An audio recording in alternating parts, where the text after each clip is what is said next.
Hello and welcome to Serial at Midnight. My name is Heath Holland, and I want to set up the conversation that you are about to see or hear. I'm going to put this up as both the video version on YouTube and the audio version for the podcast feed because it's a really interesting conversation, and I want as many people as possible to connect with it. I'm talking to Dan Persons, who is a longtime 35, 40 years, a writer, a columnist, a broadcaster. So we're talking about 3D. He's embarked on this passion project for 3D. In fact, he has written a 3D manifesto. I'm holding up a this is Gamma. If you're listening to the audio version, I'm holding up Gamera 3D, the Goodman Cup, presented in Space Brains 3D. Dan's passion project is converting films that were not necessarily shot in 3D into 3D presentations, which my first question, which you're about to see, is why? Why are you, seems like so much work. Why are you doing this? But he wants to find his tribe. He really, 3D fans are a loyal, passionate group, and he wants to connect his hard work with other people out there and hope that they connect with it too. He sent me this highly personalized disc. It's burned exclusively for Serial at Midnight. He included two 3D glasses. It is numberly signed and dated here on the back. It's got special features here. There's a special bonus short, Horror or Hoax 3D, an informed discussion. So this is what we're talking about. Dan knows his stuff. So I've got some credits here that I wanted to mention to you guys. He started writing at Cinefantastique. He's contributed to IFC.com, Reels.com. He's the house reviewer at Hour of the Wolf, a radio show on WBAI 99.5 FM in New York. He has a monthly column at Tor.com, which is the SF path to higher consciousness. And now he is doing this flat to 3D film conversion project. And I thought it was really cool and that a lot of you guys would want to know about this. So that's the purpose of this video. I'm not going to come back and do an outro at the end. I'll just let this, I'll let the conversation speak for itself. But this is really cool. All the links that you need are going to be in the description of this episode. So I don't know. This is really, really interesting stuff. If you love 3D, if you love monster movies, I'm going to even say if you're like a Mystery Science Theater 3000 kind of fan, then this episode is for you. So without further ado, Dan Persons, 3D entrepreneur. Really, my big question is why? So first of all, I want to thank you for this. I've got this lovely personalized, burned exclusively for Serial at Midnight. You sent me two sets of the 3D. I should be wearing these over my glasses right now. Or you can be like that guy in Back to the Future, like where he had the 3D glasses. Yeah. Yes, absolutely. On his head. Stylish. You are so you're a film critic, you're a journalist, you're a writer, you're a broadcaster, and why are you doing film? You're restoring 3D films now. Are getting? You're in the 3D game now. I'm in the 3. Yeah.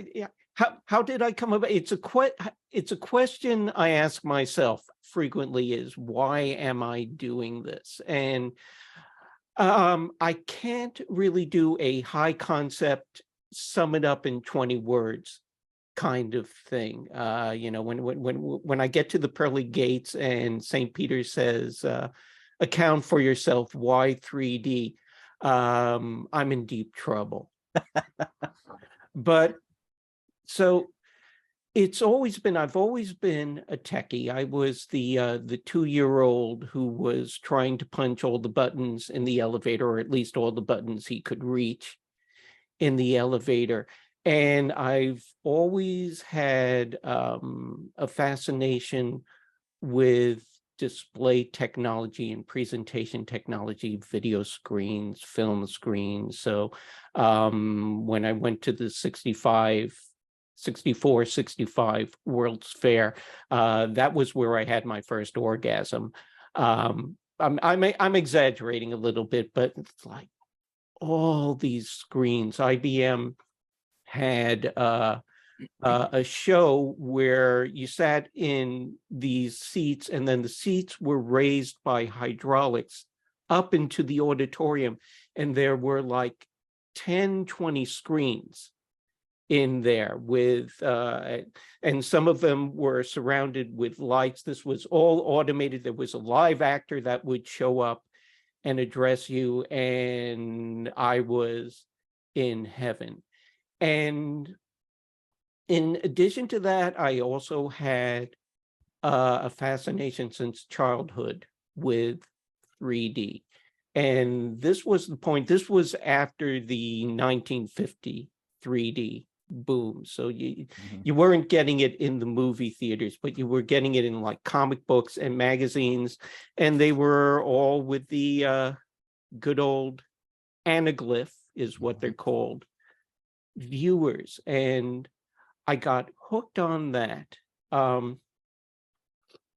And so I've been following it. I missed really the 3D boom in the 80s because I looked at that and I could see the films were going to be no good in that. With the rare exception, the one 3D film, and this was actually, I think, preceded the official 3D boom that they had in the 80s, was what was called then Andy Warhol's Frankenstein, and was subsequently retitled to Flesh for Frankenstein, which was a hell of a 3D film. You know, they used all the gimmicks that were available to them, and it was a cool film. So I've always had that connection with that. I've had a dissatisfaction with the way 3D has been handled since Avatar. So there are a couple connections that spurred me to doing this. One was that I got the Oculus Go virtual headset, and I saw they had like a catalog of movies there. And I thought, oh boy, I'm going to be able to watch the 3D movies in 3D. There were precious few 3D movies available through the Oculus. There was, what was it? Dread. That was one of them. There was an Australian film that I can't remember the title of right now, but it was about a group of people who get trapped in a flooded convenience store with a shark. And it's actually a very good film. Okay. And the 3D works well, but that was it for like 3D. There wasn't really all that much there. On top of that, I started working at this movie theater here in Philadelphia, and I've eventually graduated up. I'm a projectionist there now. But when you start off in the theater, you're like doing all the gigs. You do the concessions, and you do the ushering, and you do the box office. And what I noticed, and maybe this is unique to Philadelphia, I'm suspecting not, is that they do the 3D releases, and they make available a 2D version for the audience and a 3D version for the audience. And we had this situation with rare exceptions. The rare exceptions would be like the Marvel Cinematic Universe movies, things like that. But you'd have these situations where if it was a popular film, you'd have a 2D screening that maybe was sold out. You'd have the 3D screening that wasn't sold out. And maybe you'd then have another 2D version screening sold out, and then one more 2D version that was not sold out. People would skip over the available 3D version and go for that third 2D version instead of going for the film that was running sooner. They'd rather wait 6 hours than pay $4 to $5 more for the 3D version. And there were a lot of reasons why. I mean, I discovered this myself when I was paying to go to movies. for a while, because I am into 3D, I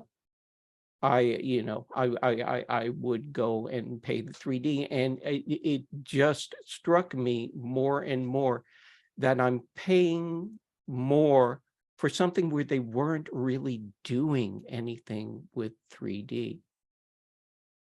Yeah. The industry being the industry, they saw Avatar, they saw what that was doing at the box office, and they said, hey, all we have to do is shoot this in 3D, and we can charge the $5 extra and make a little cha-ching on that. Mm.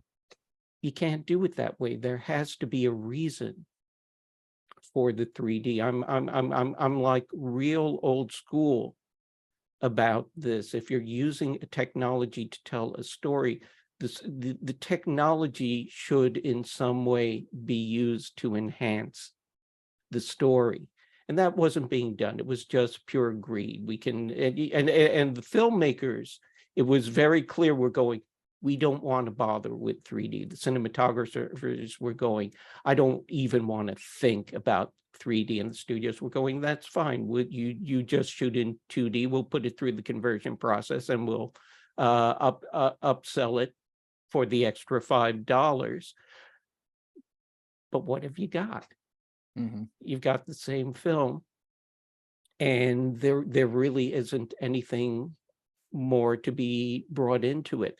So among my determinations in going forward with this is to sort of reclaim 3D as an artistic medium, and also to bring it into the realm where it made sense, not necessarily for an upsell. I think if you're having, if you're doing a 3D film, the 3D should be the attraction to begin with, and you wouldn't need the upsell. If the 3D is the attraction, if it's enhancing the experience and it makes it something that you want to see, people will show up and pay the regular price, and you'll get your money back, rather than a more expensive film that's playing to empty theaters. Let's talk about your manifesto. That's This is a great segue. that's the manifesto right It's an there. actual Yeah. manifesto, the Yes. Rethink 3D manifesto. 7 points. I'm not going to read them all here, but No. we could, you believe that 3D is not a premium feature anymore, that color or sound are premium features. And I mean, everything that you're saying here is part of your manifesto. Yeah. So how did you get to the point where you're like, you know what, I'm going to do this. This is me.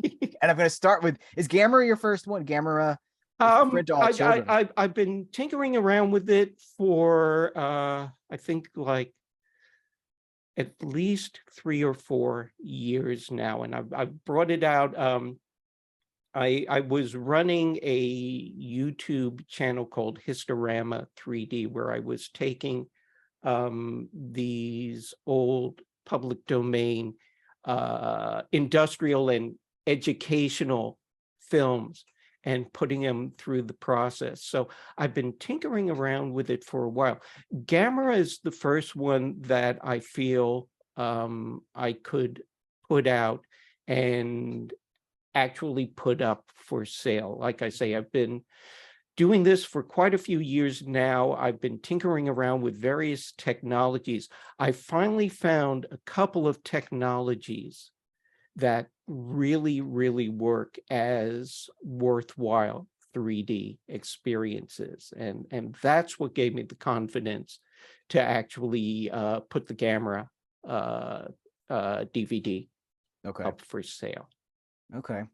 I'm guessing this is done with computers. Yeah. When I talked to the 3D Film Archive guys, someone had asked them, is it possible to restore 2D into to make 3D flat features into 3D? And they were like, yeah, but it's like $10,000 a minute is what I think they said. Yeah, so you're not doing that, right? I'm not doing that. No, the real stuff I could not afford, and I cannot do that. I am doing a kind of fast wash of that. using what is actually a few off-the-shelf software packages. And let me be clear about that. When I say off the shelf, I'm actually talking about these packages were located like in the rear corner of the upper shelf that's in a utility closet that's on the third floor of an insane asylum. So it's not like readily out there stuff. There are, if you do a search for like 3D conversions, you'll find what is essentially about 10 or 20 different flavors of the same software. It's kind of weird. They kind of gussy up the GUI a bit with their own graphics and stuff like that, but it's all the same program, and it's not very good. I found through like really sifting and searching, I found a few that deliver a more compelling 3D experience, and that's what I'm using. Okay. So, Well, how again, I'm just like I admire it. I'm also like, this just seems like so much why? work, you know? Why are you doing? Yeah, Why are you well, devoting because this? okay, so Gamera, now correct, I am by no means a 3D aficionado. Mhm. Gamera was not a 3D movie, was it? No, it was never a 3D movie, and that's one of the reasons why I'm doing this. It's I'm taking all these public domain films, and my working philosophy is films that were not 3D but should have been. Okay. And that's definitely the case with Gamera 3D. I mean, there's, on top of the fact that here again, these are all public domain films, and so there is not a lot of legal rigmarole that needs to be done that I can start going in and Yeah. tinkering around with the thing. How do you how do you feel about it so far? Are you enjoying it? Are you encouraged? I encouraged is another thing, because right now it's like I am seeing interest. Stores are attracting eyes. There are a few people who have liked the store. The sales, Yeah. that's why I'm here. But am I encouraged? Am I happy? I am doing this for love, essentially. Okay. Yeah. And that's the whole thing. As I said, I do have this obsession with 3D. When I found that you could actually do it yourself and come up with something that, to me, not to get all squishy about it, but it looks magical to me to take these things and see them being brought into the third dimension is kind of a miracle to me. And to be frank, at this point, I am doing it for love. And the store exists not because God knows I'm not going to be able to retire on what I'm making on this, or who knows, maybe in the future, but not right now. The store exists more to find my tribe. Exactly. It's more like a message in the bottle saying, hey, and people in particular who have been dissatisfied with the way mainstream Hollywood has been treating the system. It's like, hey, here it is. It's fun. Let's check it out. And that is the reason why, at least with Gamera, for the initial batch, I'm putting my signature on the cover and the disc, because it's just as much, right there. Right here. I'm gonna talk, so the camera's definitely on little me while I show this. There it is, right there. right there, a little Highly widget. personalized and dated as well. Yes, exactly. And it's because it is personal to me, and I'm sort of here again, reaching out, hopefully, to like minds, and maybe building something out of that. I would like this to be more. I would like, at some point, to bring this into the theater, to go theatrical. There are a lot of roadblocks to that actually happening, none the least that I think most theaters that would be running this kind of stuff are the mainstream AMC type theaters, and I don't think there's much sympathy for what I'd be doing there. But I do have the capability of doing actual digital cinematic 3D, and hopefully, if this builds, I can move into that area as well. I want to do that because there are actually a lot of public domain films that I would really love to do in 3D. The problem is they're color films, and you can't really do. You can get like a compromise of a color film in anaglyph, but it really doesn't look right using any of the anaglyph formats that I've seen. The one I'm using is the red cyan, and there's different color combinations that are supposed to render color film better, but I'm still not happy with that. So I would like to do color films. I would like to see it on a big screen. I have run several films on a big screen in 3D, and even though it's not like 4K resolution, it looks swell. And so, You're currently a projectionist now, right? And that what yes, yeah. no sympathy from your home theater?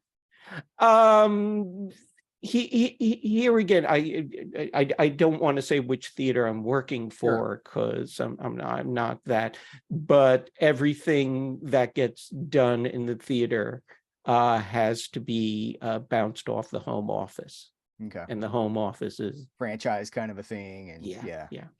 It's what would be great is if you could get some sort of a, you know what I'm thinking about is like the Mahoning Drive-In, which is all that's MPA, because they do these great events. And if Oh you could wow. just get a screening there, if you could just get, I mean, it's perfect for something like that. Yeah, So it is. It really would be. And I am trying to do it locally in Philadelphia here. mhm, There are a few film programs that I've been reaching out to about this. Here again, they're frankly a little ambiguous about it too. yeah, But I'm hoping I can get an inroad there.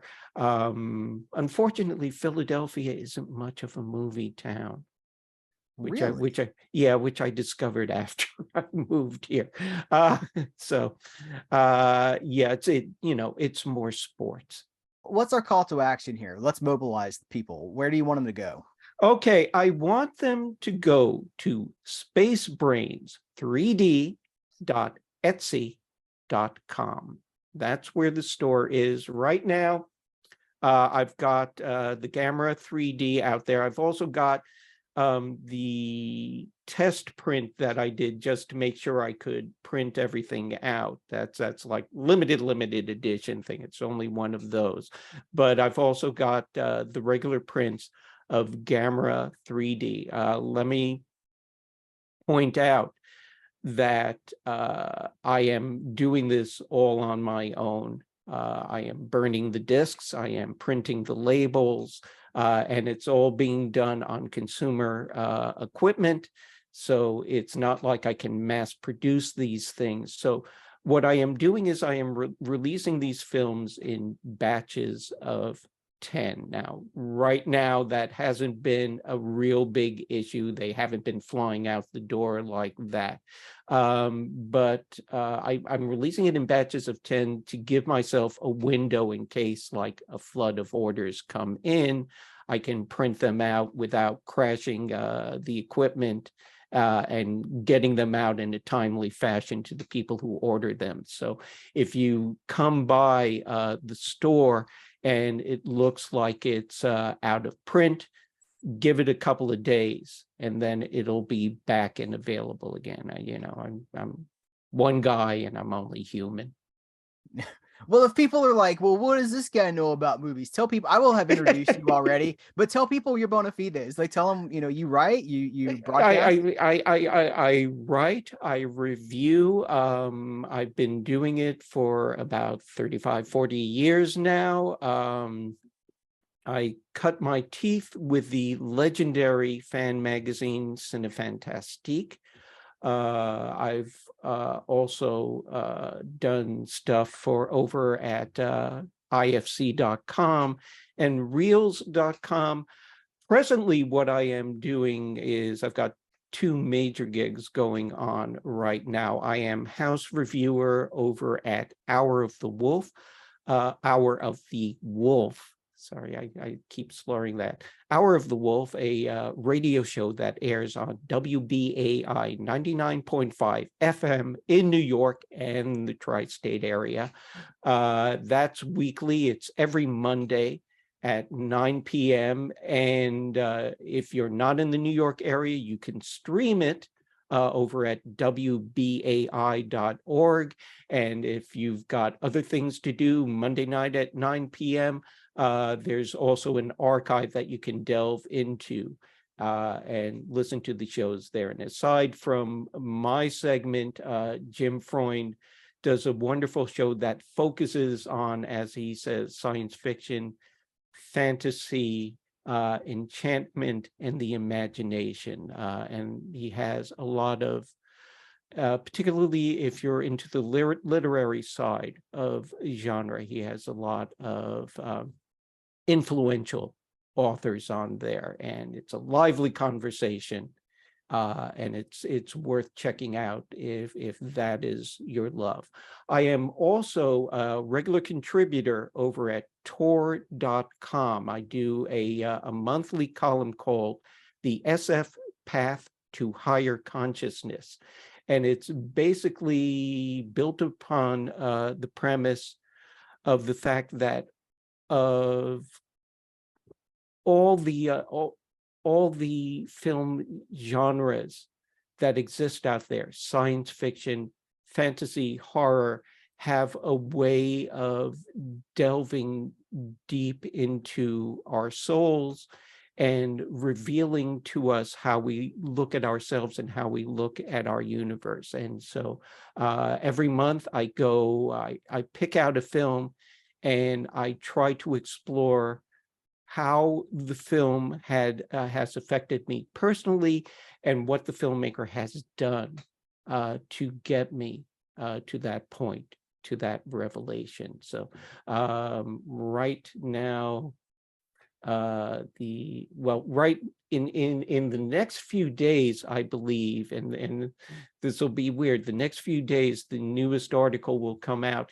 And it's about a Roadrunner and Wile E. Coyote cartoon, as a matter of fact, called Zoom and Board. And what that cartoon has to say about physics and alt physics and how we look at the world and what we expect from the world from our own innate understanding of physics. I should also point out that I am now at work on the next Space Brains 3D release. That is going to be a Space Brains 3D conversion of Carnival of Souls. And I'm doing a few little interesting tweaks to that. In particular, I'm introducing a technique that I am calling the fourth eye. That's the number 4, TH-I, and it's going to be used to show the protagonist's entry into the incorporeal world. And that's probably, I'm aiming for that to be released sometime in March, hopefully earlier in March, but it might not happen until the latter half. You're a smart, fascinating guy, and Oh, I sure. am really curious. I'm interested to see where this goes, where this path leads you, and I hope that people show. I hope the tribe shows up. I'll Yeah. be watching. I'll be there. Dan, thank you for a fascinating conversation. Thank you very much.